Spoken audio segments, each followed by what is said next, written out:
This virus is not stopping. That's why I'm here to help, help you give you statistics and numbers as we approach this year. So let's get started right here. 5.22 million plus 73,000. It's almost over 74,000. 77,000, 94 deaths.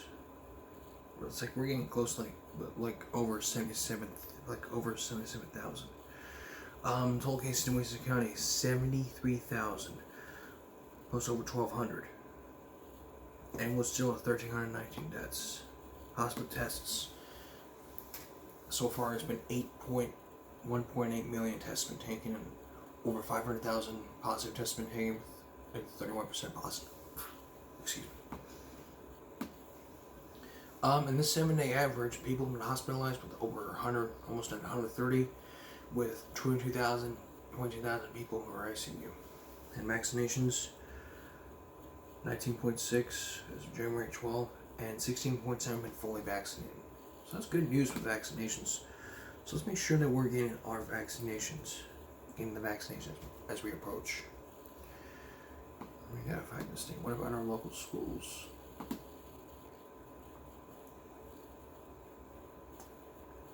What?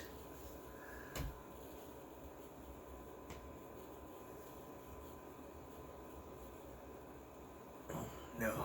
Look at this. Let me show this to you. You see this? Right there, that's 15. You can't see it that well. With 15, I don't know if you can see it, look. With 15, 3, 8, 9 for junior high staff, 2 for intermediate, 2 for elementary, 2 for primary. ECC is 3, and transportation is 1. Okay, good. Sorry if you didn't see it that well. Next time I'll find another way. No, I can always do it. I can always do it in the morning, so you're gonna have to bear with me. But 15 cases? There's 14 on the 11th. What's the total? That's 89. Lord. That's 89 total for the high school cases. The spreadsheet updates every day. What about for tomorrow, which is today, and Friday, which is tomorrow? We have to do something. We have to act fast. Masks, very important, always. I beg you, masks, very, very important. At the nose, not down here, nor down here. If you test positive for COVID, get the vaccine immediately after your quarantine. You can't break quarantine. Go get the vaccine. Voila, I'm vaccinated. You have to stay in quarantine for the minimum of 5 days. That's the minimum. 5 days. If you come into contact with someone that has COVID, or if it's a family member, you've got to let them know. And they can thank you for the member of your family or friend. They can hate you for it, or they can thank you for it. Social distance, big, 6 or more feet. Hand washing. It is very important to scrub your hands very, very well. Hot water should not exceed 110 degrees. And antibacterial soap. And make sure you carry a lot of hand sanitizer with you. Squirt, squirt. Very simple. If you're in transportation, it's the same deal. Mask, social distance. The same thing here.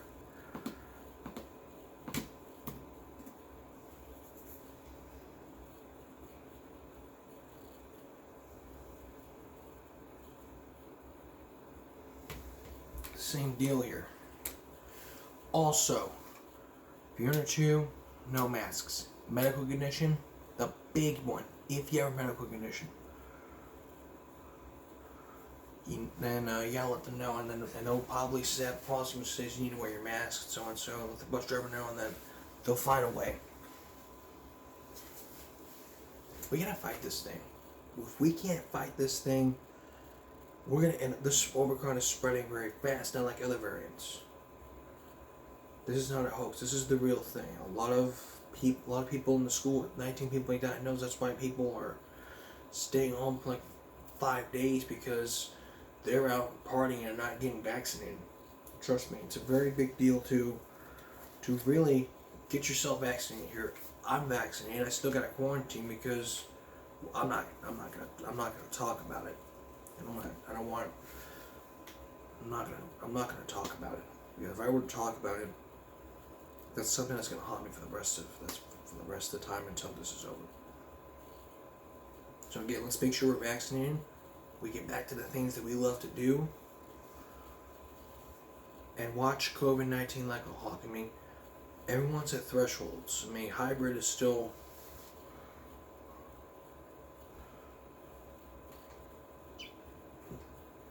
Hybrid may be an option, but you guys go to thresholds, they can go to thresholds. Probably not big of an issue. Now let's take a break here.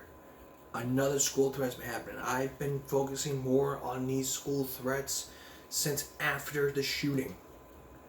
Next, we're going to turn to Lincoln High School, who went virtual for a couple days after a gun threat.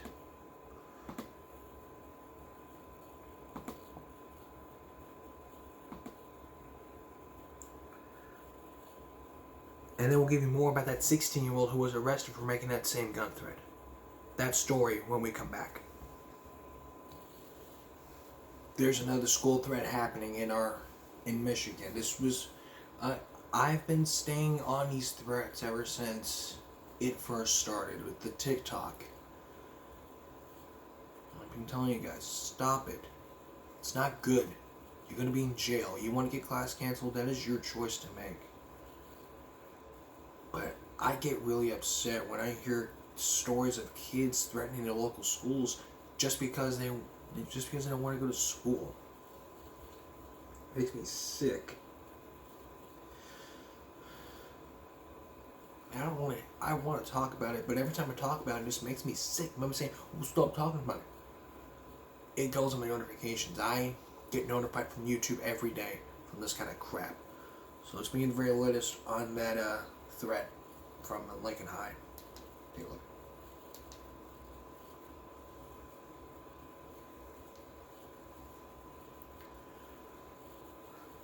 Starts now with a breaking news alert.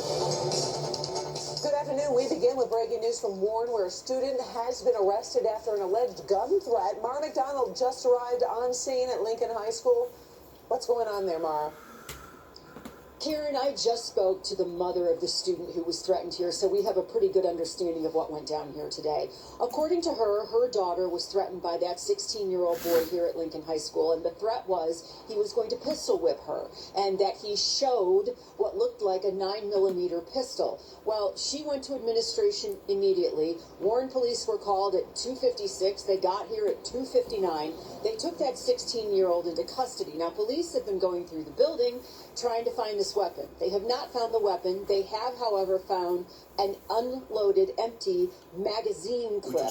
So they have taken that 16-year-old into custody, taken him over to the Warren PD, and are trying to get down to the bottom of what has happened here. But that young girl is not the only one who saw a gun here. There's at least another student who says they too saw a weapon, but so far, no weapon, but an empty clip. Karen, coming up tonight at 5, you're going to hear more out of that mom. As you can imagine, she's had quite a day.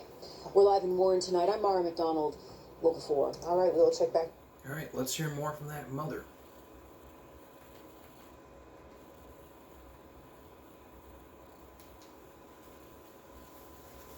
All right, more on the coronavirus coming up during this 90 minutes of news, but now we need to get to breaking news that is happening right now in Warren. That's where a student has been arrested after a gun magazine was discovered. Let's get to Mara McDonald. She's live at the high school tonight with more. Mara. Hi, Kimberly. I spoke to the mother of the student who was on the receiving end of this gun threat. Let me show you. Warren police swarmed Lincoln High after the administration was made aware of the threat. Tennille Davis says she knows exactly what that threat was because her daughter called her hysterical. And she was crying, so I just flew here. And when I got here, they had her in the office, but then they brought the boy down. and I'm not seeing him. But this has been going on for a minute. She was the one who a 16-year-old boy allegedly threatened to harm. He told her that he would pistol whip her. That's what he said. He said it'll be blood all over here. And the boy already got a tether on his leg. Davis says this is not the first go-round her daughter has had with this boy, that she had called and demanded they not be in any classes together, but they still were. When police got to the scene within minutes, that 16-year-old boy was taken into custody, but so far, no weapon has been found, despite Davis's daughter seeing a pistol as well as another student. What police say has been found is an empty magazine. I just pulled 3 of my kids out of there. They're going to be online. I'm not messing with that school anymore. Back here alive, we just saw a Royal Oak police cruiser show up with a dog in it, likely going through the school trying to find any sort of remnants of a gunpowder or anything that would show where, if there is a pistol in here. 2 students say they saw it, but so far police have not been able to find it. We're live in Warren tonight. I'm Mara McDonald, Local 4. And it was great for that mother and that daughter to respond quickly. That's how quick you need to be. If you see something happening, you need to respond like that. You don't just go along with the threat. If you see something happening, you have to respond in an instant, like that. So just try to understand. School's a safe place, and school's a safe environment for kids to learn. Now, after that threat, the school decided to go virtual for 2 days. Here's what happened. Other news tonight, Lincoln High School in Warren was briefly on lockdown this afternoon after a 15-year-old boy was arrested for allegedly threatening a girl. Mara McDonald live in Warren tonight. Mara, students say they saw a gun. Police, did they ever find one? Kimberly, police did not find a gun inside the high school, and they went through there both with officers and with a dog to try and find any trace of it. They did not, but what they did find was an empty magazine. I got a call from my daughter, and she told me that there was a boy in her class that pulled a gun on her. And the teen says he threatened to pistol whip her and leave her blood all over. 2 students told police they saw a pistol, but a search of the school did not find one. It did find an empty magazine. One of them wanted to have a relationship with my daughter, and she didn't want one. So then they've been just treating her bad since then. Taunting her, throwing stuff at her, tripping her, slapping her. Until it allegedly escalated today when that student reported the threat. Warren police say they were there in 3 minutes, and the 15-year-old boy accused of flashing a gun and making that threat was arrested. I am so glad the young lady came forward right away, and I want parents and our community and the community in general to know that the school reacted wonderfully. We do have procedures in place, of course, as a safety plan. That's something we have to think very seriously about in this day and age, and we think about it daily. You know, I tell the students, these are the things we think about in the evenings, and honestly, the things that keep us up at night. Back here live, so the superintendent sent out a robocall to all the parents here at Lincoln High, updating them on the situation that happened here today. They have made the decision to take the district virtual, the high school virtual, both tomorrow as well as Friday, and then Warren PD is meeting with the Macomb County Prosecutor's Office tomorrow morning to make a decision on where they're going to go with charges, if there will be any. We are live in Warren tonight. I'm Mara McDonald, Local 4. This makes me sick. Every time I hear threats like this all over the news, it makes me sick. As well as those dress code violations.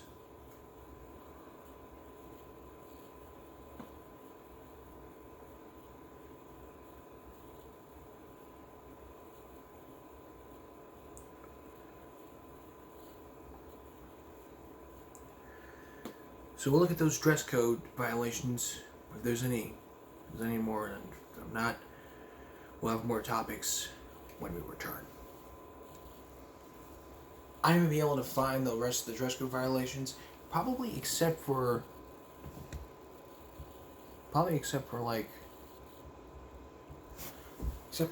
one from St. Johns County. So let's take a look at that.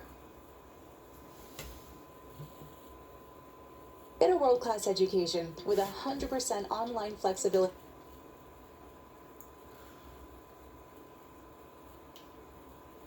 Now, we've got a News4JAX I-Team update on dress code violations in local school districts. We found the number of violations in St. Johns County has more than tripled over the last year. The majority of those violations going to female students. News4JAX I-Team reporter Joe McLean spoke with a mental health expert who said this could create more serious problems. This St. Johns County student told News4JAX she was taken out of class at Bartram Trail High School and told by a male staffer to unzip her hoodie in front of others. She only had a sports bra on underneath. The situation here sparked outrage, and it spurred a campaign to call for major changes to the district's dress code policy. The main criticism that policy and the way it's enforced unfairly affects female students. 2 years ago, there were 101 violations across the district. Last year, there were 164. And so far this school year, there have been 518 violations recorded, with the vast majority, 302, happening at Creekside High School. And of those violations, less than a quarter of them went to male students. 78% were against girls. But violations are only recorded when there's a consequence, which at Bartram Trail High comes after 3 verbal warnings. Freshman Riley O'Keefe said she got a dress code warning for this outfit: a blouse, a blazer, and a skirt, which the school said was too short. It was crazy. Everyone was getting dress coded, and it was all girls. I think there were 60 girls dress coded. Lori Osachi is the director of the Body Image Counseling Center in Jacksonville and has been a licensed clinical social worker for 3 decades. She said inequality in the school's dress code and how it's enforced can potentially cause students harm. Teenagers are at a very vulnerable age where they worry about what everyone's thinking of them. It's age appropriate. So when you single them out and shame them, it can have lifelong effects of social anxiety as a result. Joe McLean, Channel 4, the local station. And they can take advice from this person too. I had to agree. Sometimes dress code is sexist, sometimes it isn't. Every part of the dress code is put there in the student code of conduct by the school.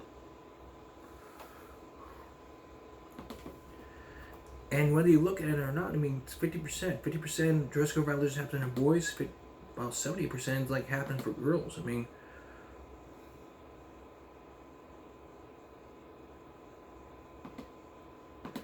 that's how you. It's all how you look at it. You can look at it. You can look at it in different ways.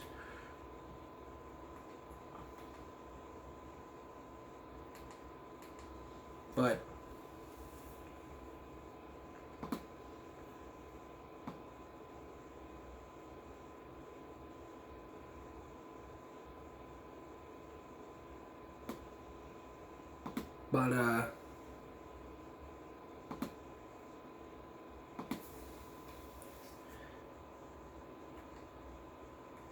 probably wouldn't have to decide on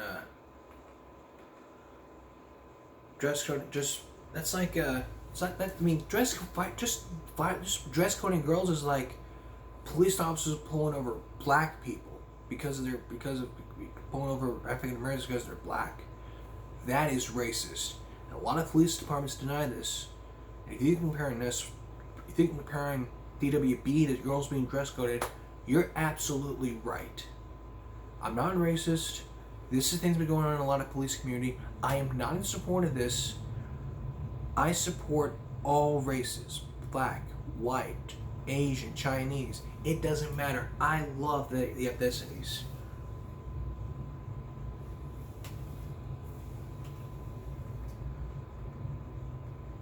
So let's try to understand.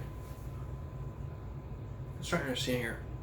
The purpose of going to school here, the whole purpose of your child going to school is to learn. Not to look cool, not to look good, talk to your friends, but to learn. And if you think you're going to go 80-20, 80% education, 20%, you're wrong. It's not right for you to be like, oh, 80% education, 20%, this and that, the other. But there is an option, like putting uniforms in schools. And a lot of people will be like, supporting the idea, like, yeah, that's a great idea. But there are statistics out there. And I'm not going to have time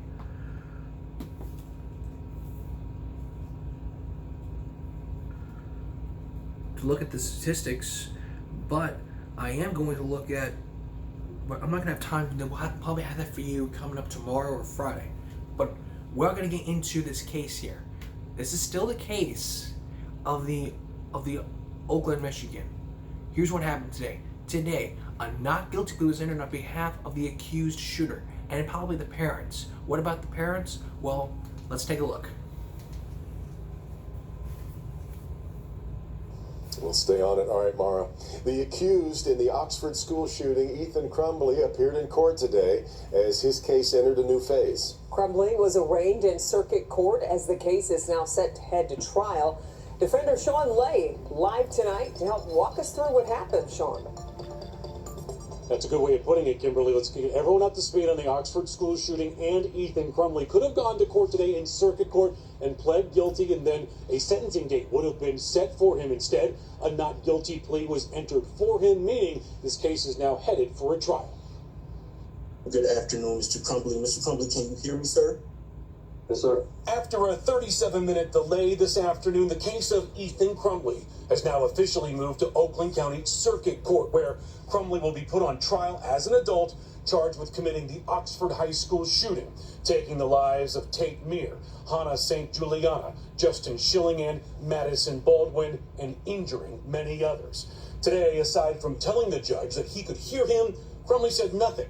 Today's hearing was an arraignment on charges of murder, terrorism, assault, and gun crimes. Crumbley's attorney speaking for the team. I would waive the formal reading, stand my client mute, ask that a not guilty plea be entered. As you can see, Crumbley remains held without bond, his parents being held on $500,000 bonds. They're facing involuntary manslaughter charges for allegedly providing Crumbley with the weapon and ignoring red flags leading up to the shooting. Judge Kwame Rowe alerting prosecutors and lawyers on this remote hearing that Oakland County has spiking levels of COVID cases. Crumbley's defense wants in-person hearings, but they will have to wait. This hearing was over in 4 minutes. Everyone have a great day. Very quick hearing indeed as this case now heads toward trial. You saw Judge Rowe there. He reminded everyone in the court that he's a former prosecutor, and he got agreements from everyone involved in the case that they're okay with that. They see him as impartial and not having any conflicts as he handles the Ethan Crumbley case. Kimberly Devin, back to you. Sean, Ethan Crumbley, he's still being held. Is he still in the Oakland County Jail then? Still being charged as an adult, still being held in the Oakland County Jail, not Children's Village. His parents are also in the very same jail, but they are not to have any contact with one another. Okay, Sean, thank you. Now, during that time, there was a poll that happened. So, let's take a look at what the Michigan people had to say about the charge. Natural sweetness.